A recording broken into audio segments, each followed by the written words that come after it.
gyvybės oro gurkšneliui pravirą orlaidę, kai jos maldos eilutėm, kurias dar dažnai mes vadinam eilėraščiu. Bus dėmesys kaip dugnas skylėtas, bus žiovulys, toks pat kaip plėšrūnų. Bus ir gražią jos erdvę palikti vieną poezijos pavasario knygą Kristinai Jokubavičienei.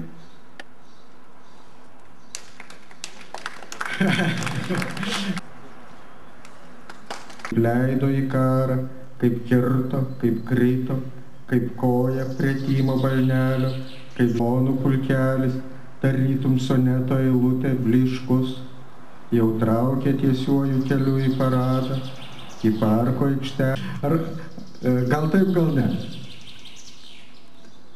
Sniego metai, širdis permuša valandas, senas medžioklis ant viso miestelio užtrimituoja, šachtų drėgmė supely. Istorikas, šiaip jau istorijos politikos temų nevengiantis, pelnęs pačias didžiausias Prancūzijos premijas, taip pat ir nacionalinę premiją. Žodžiu, Bernard Noël.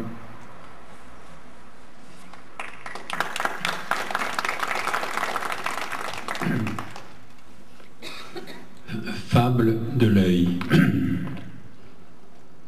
Tant d'organes et chez tous, ce commencement intérieur, où déjà s'est perdue l'origine. Mais au bout de chacun, le sens, la peau, le monde. Un sens particulier pareil à la couleur qui fait vibrer la surface des choses et s'y nuance à chaque fois.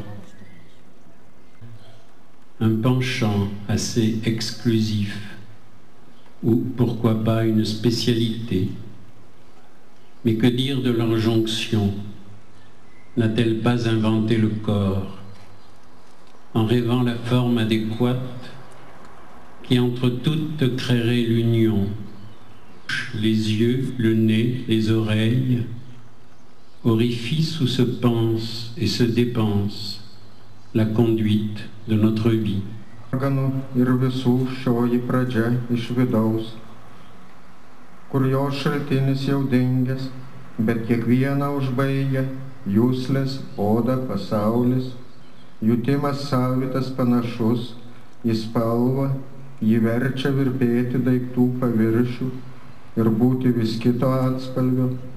Nėra čia kitos kalbos, nei tiesioginis pojūtis, jos klismas lauke viduj, kurie praslinkdami paskleistų šilumą, šaltį, kvapą, skonį, garūpos, akys, nosis, ausys, angos, pro kur įsileidžiama ir išleidžiama mūsų gyvenimo eismas. Pirmas skaitė, gal aš net ir apsikama. Надеюсь, что что-то будет понятно.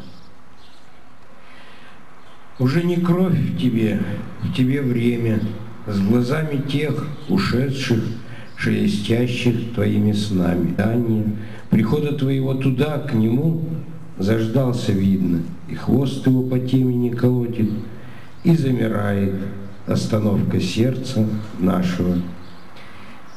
А теперь триолет, есть такая форма средневековая, правда.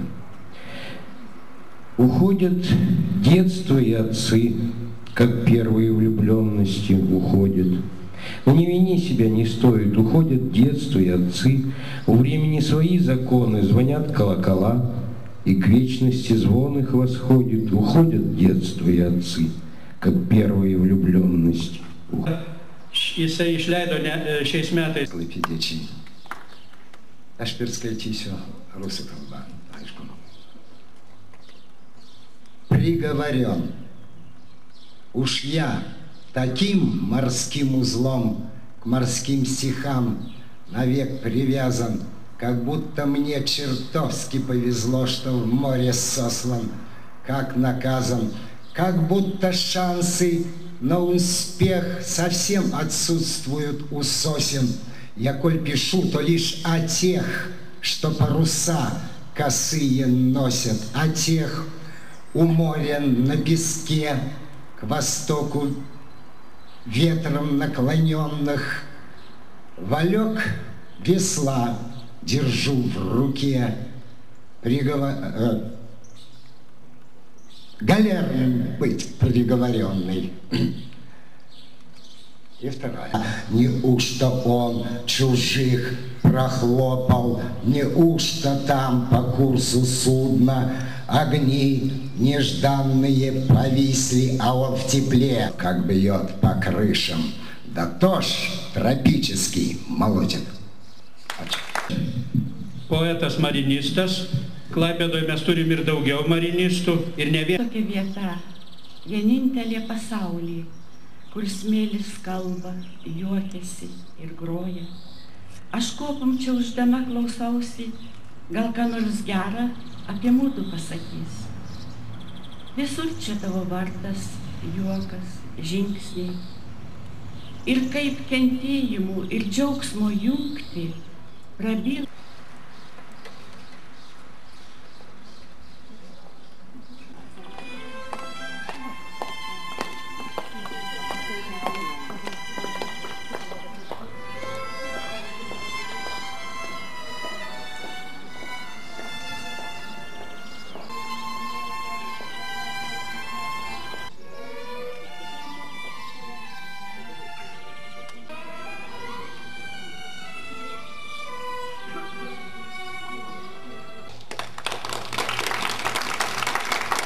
Melodijos glebi, natų harmonijoj tirštoj, tas kerintis svingas ir suknelėtos moteris.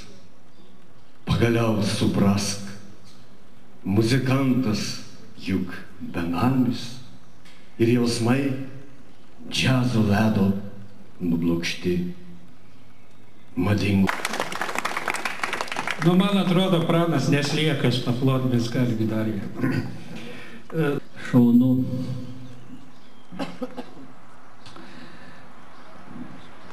Svarbiausia, kad poetas pats save girdėtų. Vardai. Manęs nepasiekė džiugus svarbus skambesys, iš olos įsiveržęs penktadienio pilnatį. Spygliuotą vėlą ištempiau tarp artimųjų, jau širdyse prisėjau nelabųjų svidrių, daugiančių degutų ištepiau liežuvius, vandeniu ir aliejui tykštant ant pomenėlio. Vardas šventojo stojo prieš vardą valdose, be vardės pilies, mano vynas rūgsta, nerimsta, kitaip. Tavo maišą atriš. Etė, Giedrė. Nes vitrinos, vaškinės lelijos. Svetimas, nemylimas, nualintas kraštas. Tyliai raudanti prūsų žemė. Pilna kraitelė graužtukų. Ar kas pageidaujat paragauti likučių? Sapnas. 6 šventikai. С одной стороны, конечно, об этом я сожалею, что не знаю большего, потому что столько стихов, которые проходят как будто мимо меня. Но с другой стороны, в общем, в самом звучании поэзии, что ли, есть некая гармония, которая настраивает на определенный образ мысли, жизни и так далее. Сбрасывая зелень, как улику нежность. Самые главные слова на человека обрушивается тишина, в которой... Praeiti metai buvo jastas saulėje. Tarsi laikas tirpsta smėlio lapais leidžiasi į gelmę. Paskutinis būstas, išdabintas gelmenų vitražais. Dar muzikos.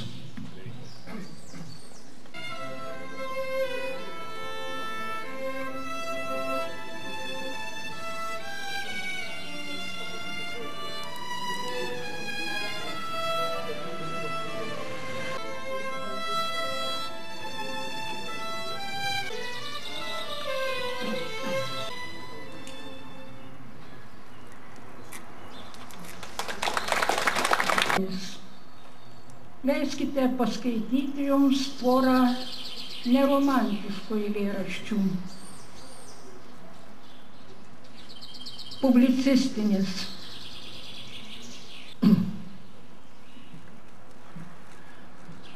Исповедь шахида.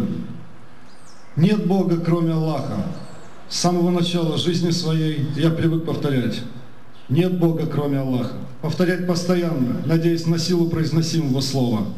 Нет Бога, кроме Аллаха. И был я уверен. Куль ху Аллаху ахад, Аллаху ас-самад, лям ялид ва лям юлад, ва лям якуль лаху куфуан ахад. Что значит, да пошли вы все, кроме. Нет Бога, кроме Аллаха. Нежданно явилась смерть, и в глотке застряли последние слоги. Из адских глубин я буду взирать на радость твою, поскольку нет Бога, нет Бога. В доме полетела вся проводка, вместо пива появилась водка из записной книжки Гарри Поттера. В Кане Галилейской, в Фивах, в Риме и в доме моем совершается все то же чудо. Бесноватый маньяк, мыслящий морально. Клянусь говорить правду, только правду, ничего кроме правды. Но вас прошу мне поверить. Перед каменной мордой Фемиды, нелицеприятной бабы с мечом и безменом в руках. Поверьте, ведь это мое последнее слово, клянусь. Ačiū Vis tiek reikia vienam iš vienaus. Laukimo medis, aptirpusios šakos su sprokstančiais žvirbliais, alpių bliškio